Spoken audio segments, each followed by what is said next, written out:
Welcome to the Rudik Report. Today is February 1st, 2023. We have now entered the land of morons. The globalists who cry every 5 minutes that the earth is melting from global warming have hit a new low. From Bill and Melinda Gates to the climate ambassador John Kerry, climate activists have sounded the alarm about how melting ice will soon raise the oceans to levels that swallow the world's beaches. So while they're telling you to make radical changes to your life to save the planet, some of the country's most vocal climate change activists have invested heavily in luxury oceanfront property along beaches they've claimed will be underwater one day due to rising sea levels. John Kerry, who consistently flies around the world collecting awards for his work in climate activism, berates those who aren't reducing their carbon footprint. He spends his time mocking those who say it is pseudoscience and is on the constant warpath saying water levels are rising and coastlines will be underwater. Well, John Kerry is a total fraud. Kerry's concerns did not prevent him from investing considerably in oceanfront property that, by his own account, could be underwater in the near future.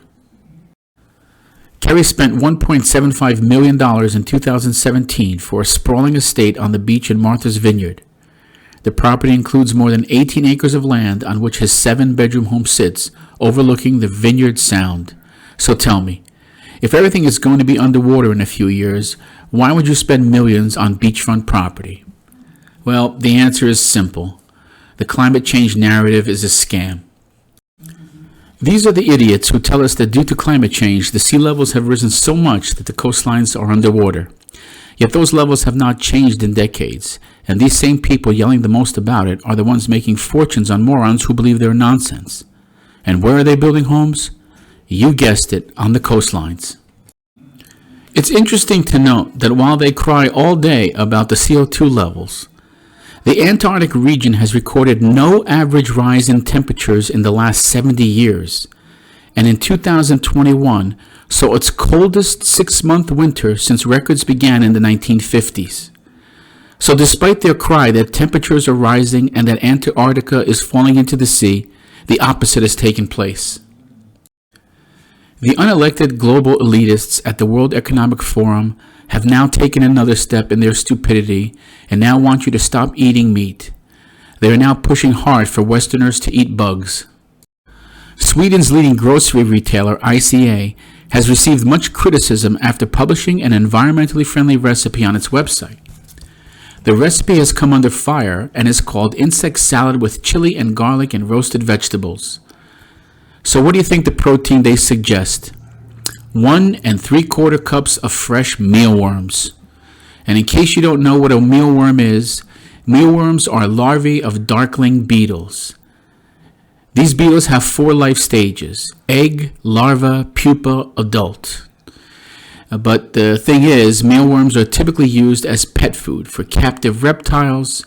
It's used for fishing and also used as bird food. To give you an idea of how large ICA is, they account for approximately half of Sweden's grocery trade. But many customers are now upset by the company's craze for turning insects into human food. The European Commission decision, enacted on January 24, 2023, allows insect additives to food. The Commission has approved food additives made from powdered crickets to appear in foods such as pizza, pasta, and cereals across the European Union. Also, maggot-like larvae of lesser mealworms will become the 4th insect that can be sold as food for people in the European Union. 8 more applications await approval. In some countries, bugs are already being eaten.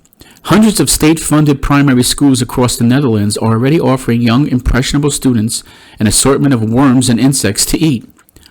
Also in the UK, primary school children in Wales are now being given mealworms and crickets on their lunch plates. This is simply out of control.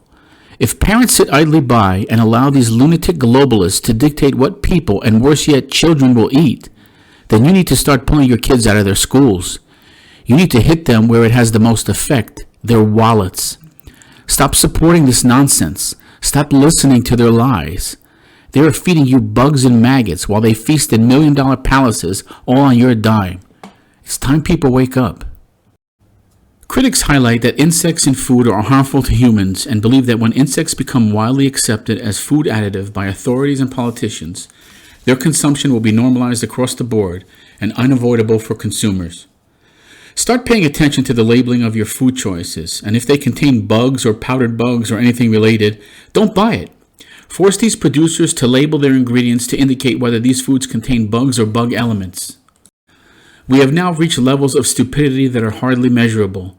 CO2 is not poison. In fact, it is a nutrient for life on Earth. The CO2 levels on the planet are not causing global warming like they are trying to drill into your head. Just look at the Vostok ice core samples as your proof. CO2 levels vary consistently and historically. The Earth is alive, and these changes and variations are cyclical and in no way correlate to CO2 levels which are causing global warming. The climate change Nazis are simply looking to prey on the gullible and force a carbon tax to enrich themselves, while you continue to go broke, and now, if they have their way, eat bugs. Thank you for listening. If you found value in this report, please like and subscribe. And if you are able, please visit my affiliate links to support this channel. Until next time, this is the Rudick Report.